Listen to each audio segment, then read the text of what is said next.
Light போடுங்க, லைட்டை போடுங்கண்ணே. பகலில் தெரியுமா? போடுங்க.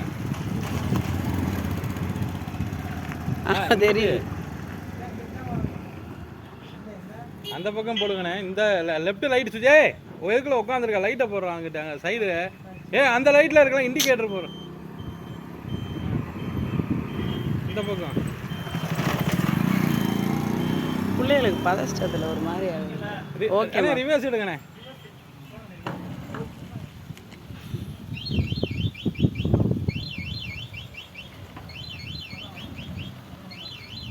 அண்ணா ஓகேண்ணே வண்டி நிப்பாட்டுங்கண்ணே. முன்னாடி போன்ல போய் நிப்பாட்டுங்க.